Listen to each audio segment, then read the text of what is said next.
Buen día a todas las personas que se están sumando a este webinar llamado Trigo, claves globales y desafíos locales rumbo a la campaña 25-26 que va a estar producido por Patricio Murphy, que es analista de Zafras y Mercado. Yo soy Horacio Vera, soy periodista de Zafras News. Vamos a estar aquí hablando con Patricio sobre estas proyecciones para la campaña triguera en Argentina. Vamos a responder las preguntas que pueden ir dejando en el chat al final. Patricia va a responder a algunas de esas preguntas y nos adelantamos a algunas consultas que vi en el chat. Este video luego se va a subir a YouTube. Y paso a saludar formalmente a Patricio. Hola Patricio, Hola Horacio, ¿cómo andas? ¿Todo bien? ¿todo bien? Y bueno, te dejo para que nos compartas las filminas y nos expliques muy bien de qué va a ser tu webinar de hoy. Muy bien. Bueno, si querés ya arrancamos ahora. En este webinar, bueno, voy a estar hablando un poco de lo que es el mercado de trigo. Primero vamos a arrancar hablando un poco de lo que es el escenario global con la cosecha del hemisferio norte y cuáles son los principales jugadores de la oferta y demanda mundiales. Después vamos a estar hablando un poco de lo que es Brasil, que es un jugador clave a la hora de lo que es el trigo en Argentina.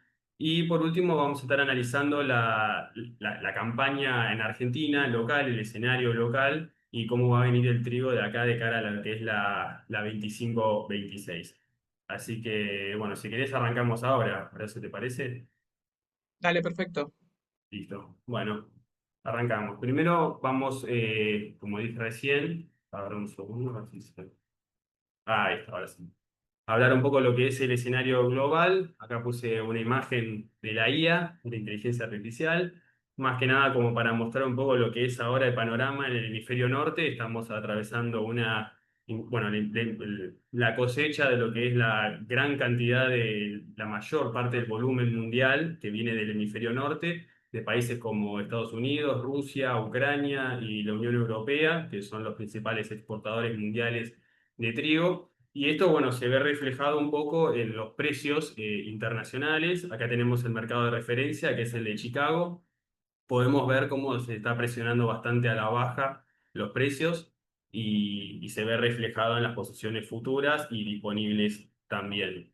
Acá quiero analizar un poco los precios FOB internacionales y vemos cómo está empujando hacia abajo los principales exportadores, que son Estados Unidos y Rusia. Podemos ver los precios FOB en los puertos.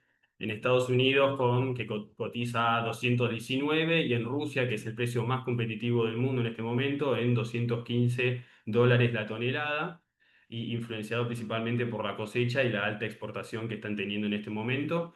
Y después, bueno, si analizamos un poco los demás precios FOB, tenemos la Argentina, que se está manteniendo estable en los 232, $230 la tonelada. Ahora vamos a, después más adelante, a analizar bien cómo viene el panorama en Argentina. Y después tenemos en Ucrania y en Francia, que bueno, que en este momento, a pesar de que están atravesando la cosecha, en este momento hay algunos retrasos en lo que es la comercialización y la exportación, y lo vemos reflejado en que están los precios un poco más arriba que los principales exportadores.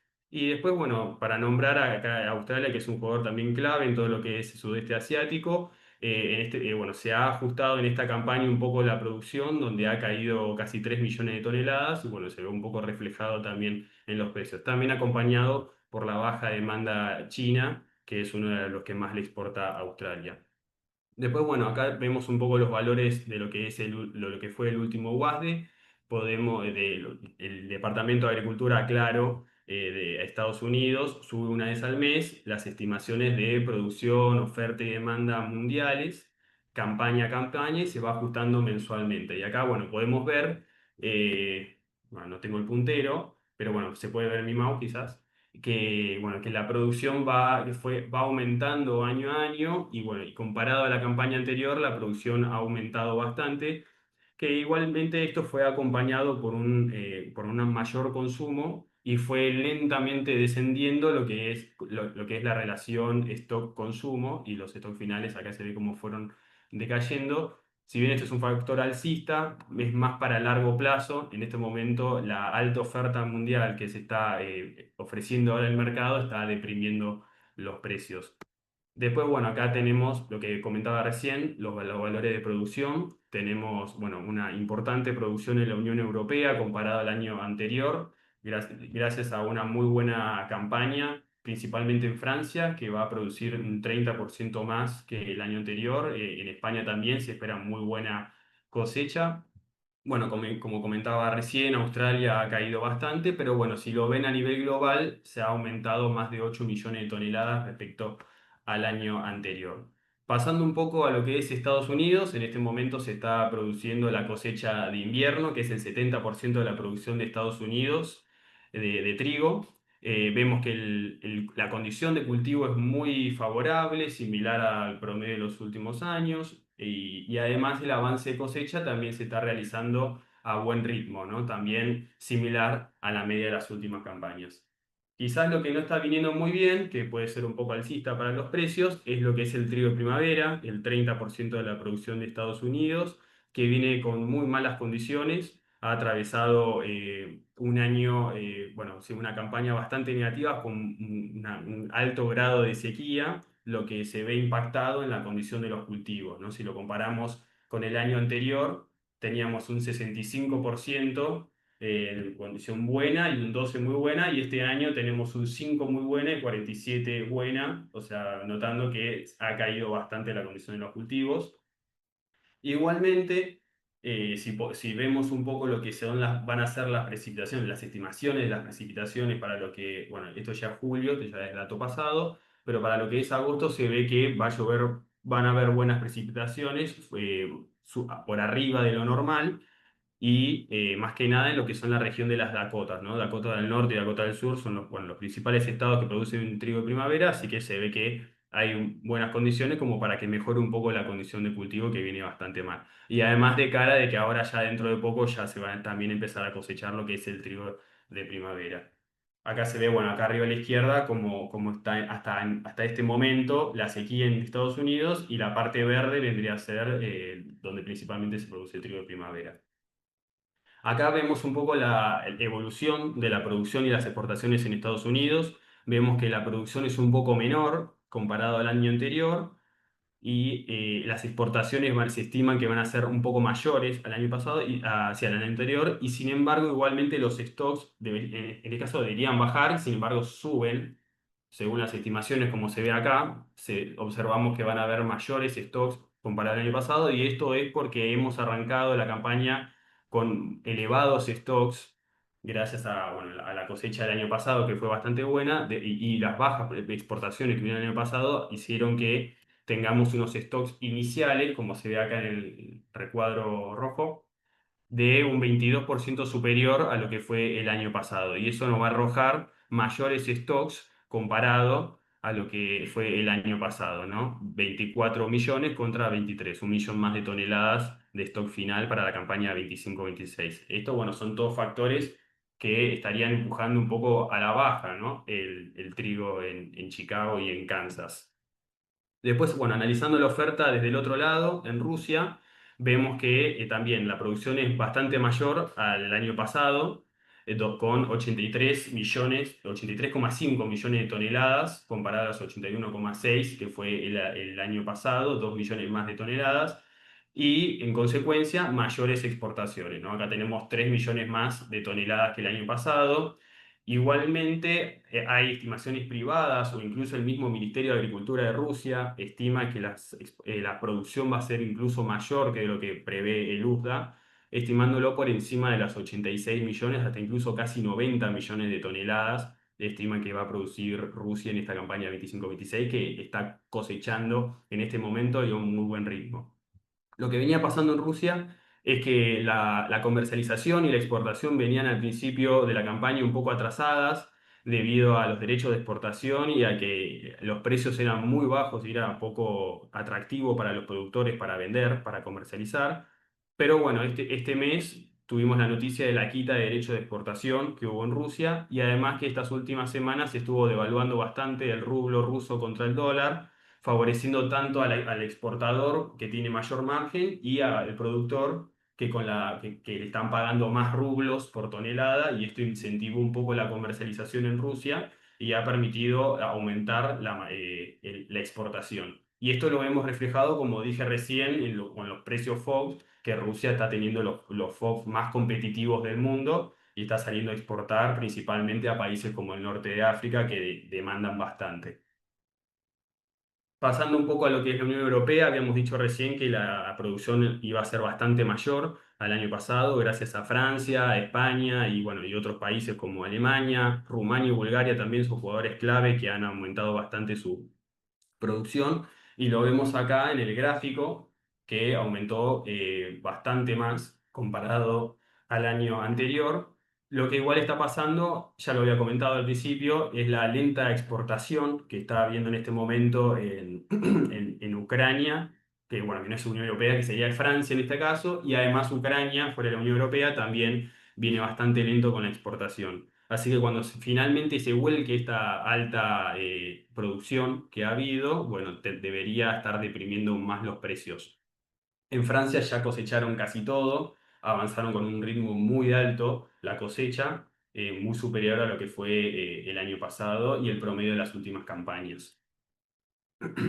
Pasando un poco a lo que es el lado de la demanda, uno de los países que más demanda trigo normalmente es China, pero lo que viene pasando estos últimos años, si ven en el recuadro rojo, es que está exportando bastante menos trigo comparado al promedio de los últimos años. Fíjense que venía en 9 millones, 13 millones y ahora está en 4, 6. Viene demandando muy poco y se viene comiendo los stocks que tienen. Si acá pueden ver un poco la producción de China, que más o menos este año está en 142, con una demanda total de 150 millones de toneladas. Tenemos acá un déficit de 8 millones y una exportación de 6. Y el año pasado lo mismo, ¿no? Un déficit de 10 millones de toneladas y apenas una importación de 4 millones de toneladas. Y esto hace que los stocks vayan bajando año a año, que bueno, tienen altos stocks en China, pero bueno, no vaya a ser que sigan bajando los stocks, que en cualquier momento va a salir China a comprar otra vez trigo. Después, bueno, acá vemos un poco lo que es el avance de las importaciones de China. Fíjense que venía a un ritmo muy lento comparado a los últimos años. Y acá en los cuadros azules, en el histograma, se pueden ver las importaciones de este último año que vienen también muy lentas. Bueno, ahora saliendo un poco de lo que es el hemisferio norte, pasamos a analizar un poco la oferta y demanda en Brasil. Quiero arrancar hablando un poco de lo que es este cuadro de oferta y demanda. Brasil tenía el objetivo de llegar a la autosuficiencia, digamos, empezar a producir lo que consume.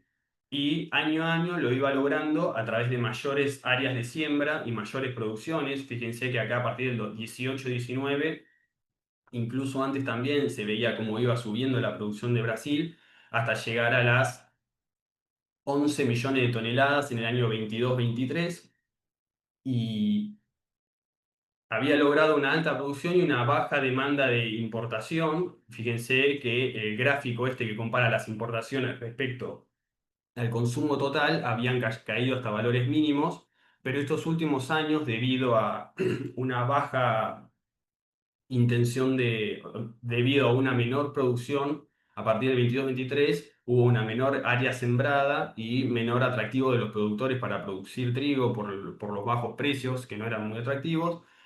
Esto ha hecho que Brasil produzca cada vez menos año a año hasta llegar a los valores de hoy, que incluso se han ajustado un poco, o sea, hacia la baja, cada vez produce menos trigo Brasil, y tenemos la demanda de importación más alta desde el año 2006, como lo marqué acá abajo, y Brasil tendría que importar para esta campaña 7,5 millones de toneladas.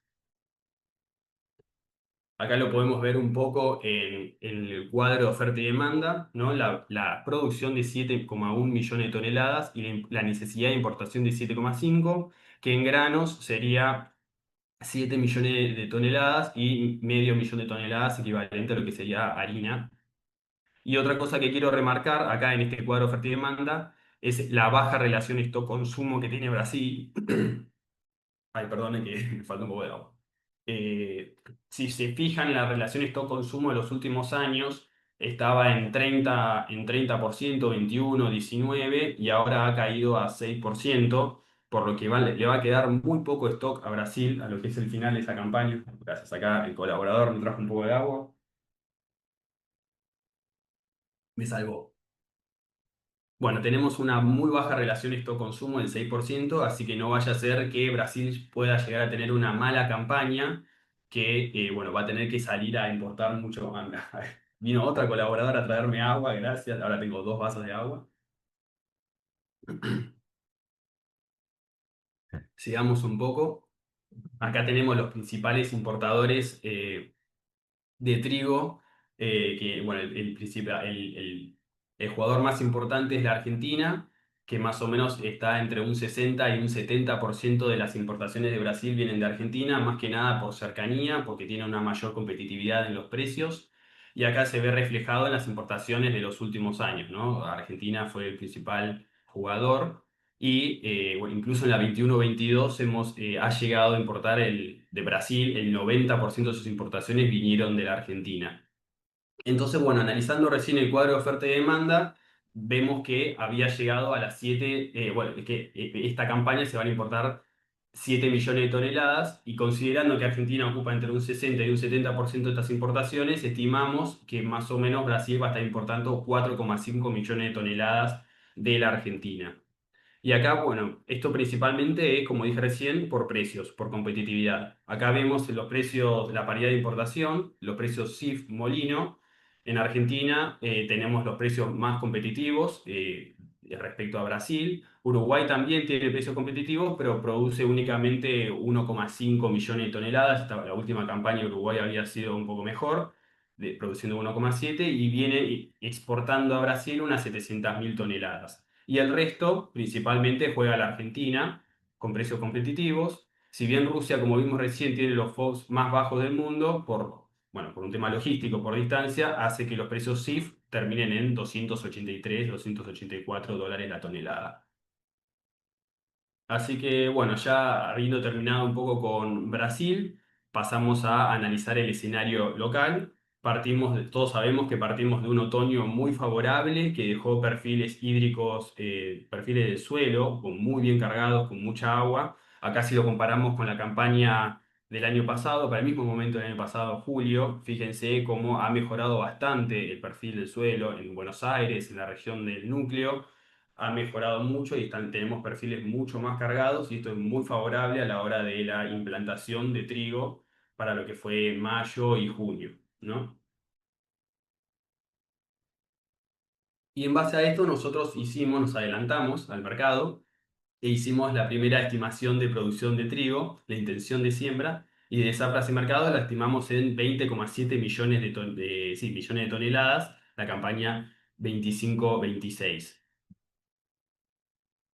Acá tenemos el avance de siembra que viene en un muy buen estado, si bien en la zona núcleo hubieron algunos anegamientos, como supimos hace unos meses, vienen bastante bien la siembra, con mucha tecnología, con un muy buen nivel de fertilización, lo que va a hacer que esperemos muy buenos rindes para esta campaña 25-26. Acá tenemos un poco lo que estuvo lloviendo estos últimos días, esta última semana, de 1 a 7 días, y las últimas 2 semanas. Ha llovido bastante, en julio en general no suele llover tanto, así que ha sido bastante favorecedor.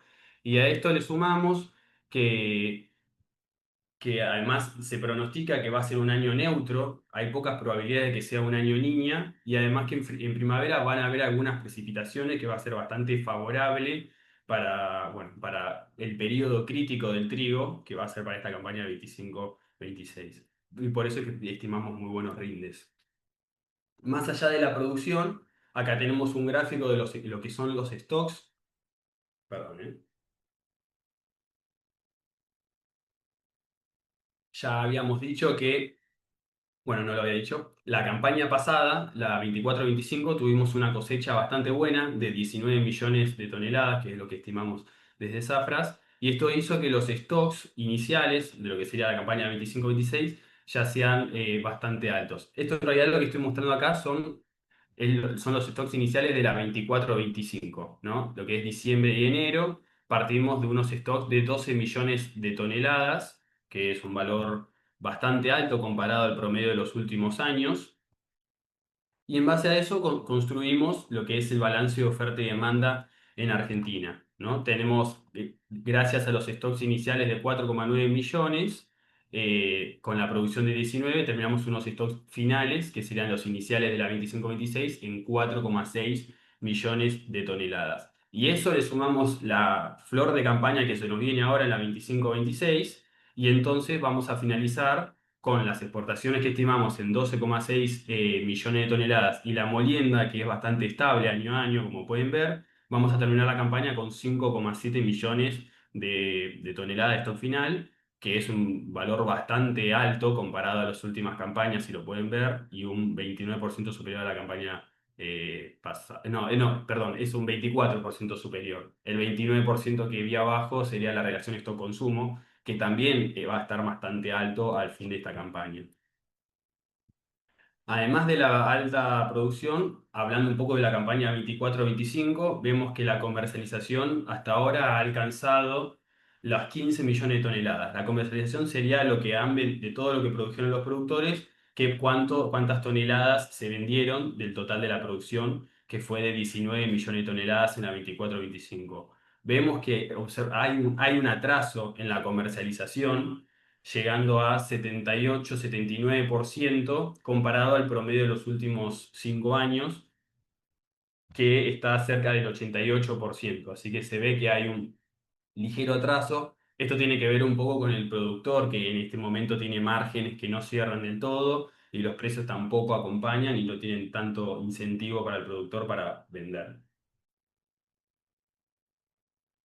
Además del precio, por un tema logístico, ¿no? En este momento se está cosechando lo que es el maíz tardío y por problemas logísticos a veces quizás no alcanzan los acopios para poder recibir el trigo, así que eso también es variable a tener en cuenta. Desde el lado de la exportación, vemos que si bien el volumen de trigo exportado comparado a lo que fue el año pasado, la campaña pasada y la campaña 22-23 es mayor, el volumen por una mayor producción, pero el comentario que puse acá es que el ritmo de embarques respecto al proyectado para este año es menor que el año pasado. Nosotros tenemos estimado que la exportación va a ser de 12,5 millones de toneladas y vamos embarcando unas 8,8 millones, que sería un 71%. Si lo comparamos con el año pasado, el ritmo de exportación de embarques es menor, así que también acá vemos el 84% del año pasado,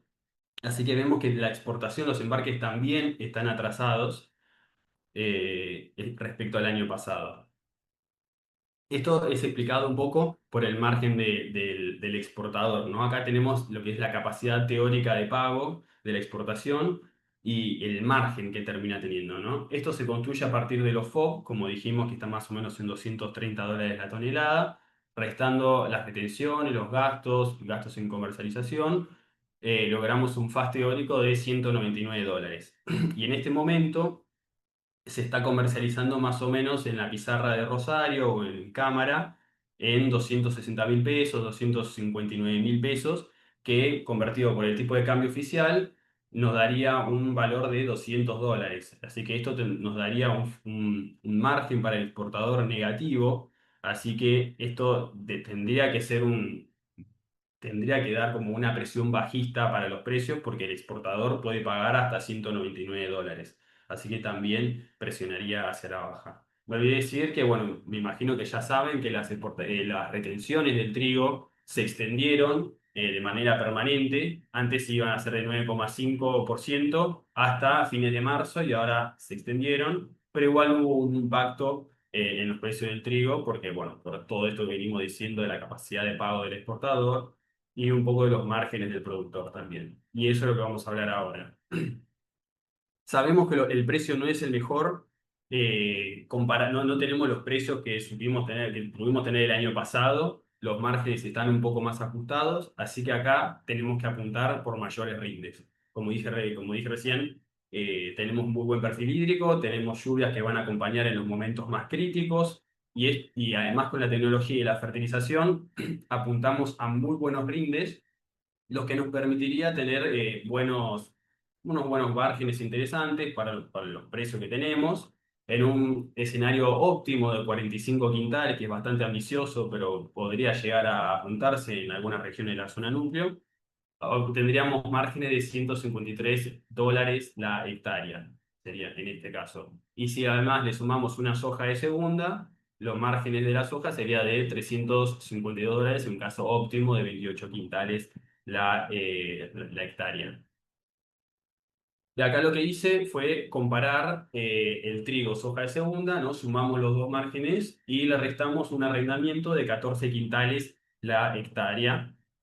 Y bueno, nos da en un peor escenario, que serían los rindes uno tanto en trigo como en soja, nos daría un margen negativo, pero con un escenario óptimo de buenos rendimientos tanto en trigo como en soja de segunda, podríamos acercarnos más a este escenario de márgenes positivos, en donde que, bueno, a pesar del precio, podría llegar a competirle un poco a lo que es la soja de primera, ¿no? Si bien la soja ha aumentado el precio, lo que es la mayo 26, gracias a la reducción de las retenciones, todavía no hay un muy buen margen favorable y entonces podría llegar a competirle un trigo soja de segundo contra una soja de primera en el mejor escenario agronómico.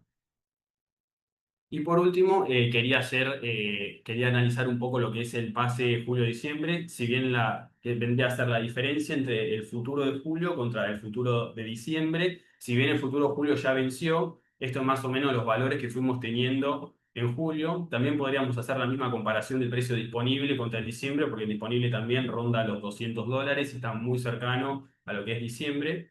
Así que, bueno, lo que vemos acá en este gráfico es que normalmente la diferencia en esta época del año entre julio y diciembre tendría que ser más o menos de unos $30, ¿no? La julio debería valer mucho más que en diciembre, porque en diciembre atravesamos la cosecha y hay mucha oferta, entonces se deprimen los precios en diciembre. Entonces, estacionalmente debería haber una gran diferencia de unos $30 por lo menos la tonelada, y eso no está pasando. Hemos observado que el precio es similar, algo que no es normal, y esto es un poco explicado por lo que puse abajo, por la depreciación del trigo de julio debido a la alta oferta respecto a años anteriores. No solamente los altos stocks que esperamos para la 25-26, y encima el lento ritmo de comercialización y el lento ritmo de la exportación también. Explican un poco la alta oferta de trigo que tenemos en este momento y eso hace que se deprima el precio de julio.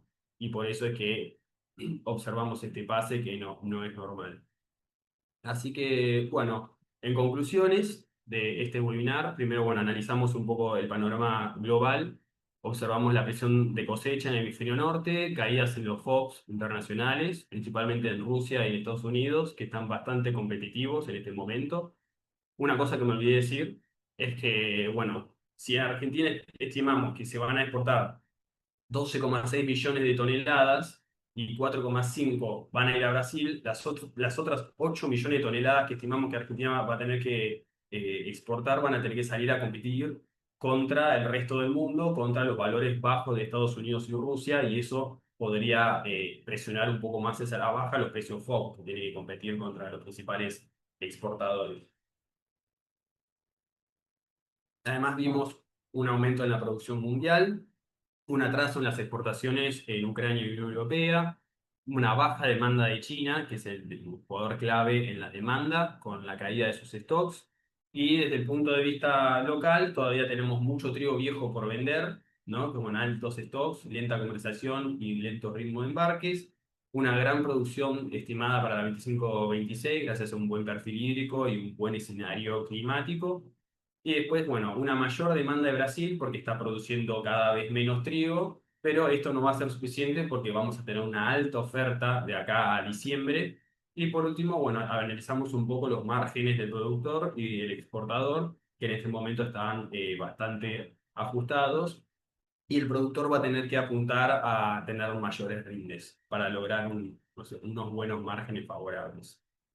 Así que, bueno, muchísimas gracias. Estoy abierto a preguntas.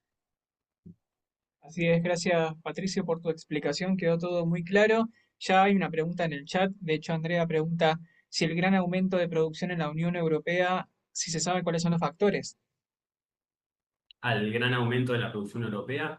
Y fíjate, en Francia, por ejemplo, la campaña pasada fue bastante negativa y se produjo un 30% menos. Ha habido, sí, pocas precipitaciones, hubieron problemas en la siembra también. Así que, bueno, y eso ha hecho que en Francia las exportaciones hayan caído bastante y hayan sido muy lentas. Pero ahora no solo, sí, por una mayor producción, bueno, se estima que también vayan a haber mayores exportaciones. Y lo mismo en España. En España también hemos atravesado,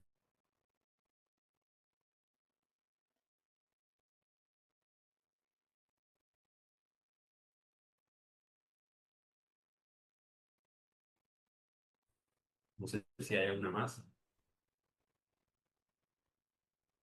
Hola, perdón, me Los invitamos a que desbloqueo. dejen. No, no me está Sí, funcionando el chat, se me tildó. Bueno, gracias por la respuesta. Yo también te preguntaba, bueno, no sé si esa observación general, pero en general los negocios FOB de trigo acá se suelen concretar ya directamente con precio final, precio flat en vez de en base a futuros. Y no sé si tenía la duda de si en Brasil, por ejemplo, si saben si también se negocia de la misma manera o es más atado a la diaria de la Bolsa de Chicago. Sí, es un poco más atado a la diaria, se observan mucho los precios FOB del momento. Lo que tiene Brasil es que, bueno, principalmente ahora Brasil, bueno, ya sembró y ya dentro de poco va a empezar a cosechar la producción. Entonces, bueno, lo que hace en Brasil es cae mucho la demanda. Primero se consumen todos lo que produce Brasil y recién sale bueno, a salir a comprar recién en diciembre, enero, cuando ya se comieron toda su producción, sus stocks y ahí, bueno, salen a buscar cuál es el precio FOB más competitivo.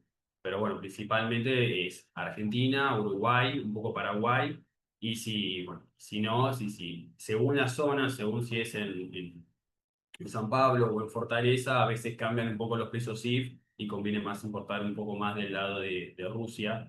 Pero bueno, es en la diaria que se mira cuál es el más competitivo.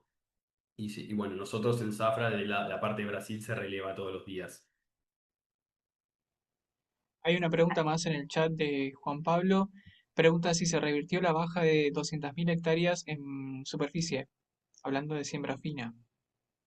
Si se revirtió, ¿cómo? No escuché. Si se revirtió. Pregunta, ¿se revirtió la baja de 200.000 hectáreas en baja de superficie, hablando de siembra fina en Argentina? ¿Aún así hay previsión de aumento de producción?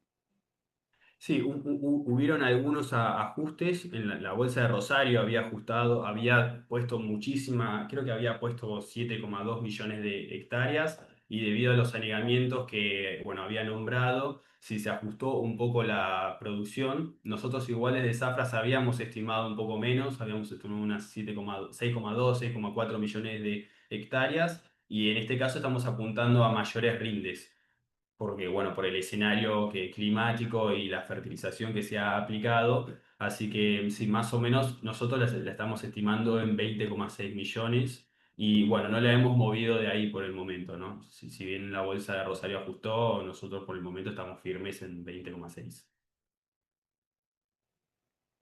Genial, gracias Patricia también por compartir las estimaciones de Zafras y bueno, les comparto el código QR ahí en pantalla para que puedan acceder a una demostración gratuita de 15 días.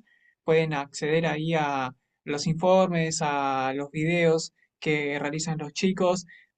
Otros analistas también estudian el soja, maíz, fertilizantes, carnes, toda la información la pueden conseguir en la plataforma Zafras. Este video, como les dije al principio, va a subirse a YouTube seguramente esta semana.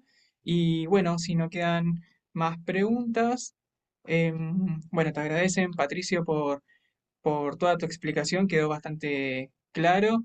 Y les invito a que nos sigan en las redes sociales de Zafras News Latam y también en Zafras y Mercado para tener más información de dónde vamos a estar presentes, eventos y también próximos webinars, más fechas que vendrán en este año.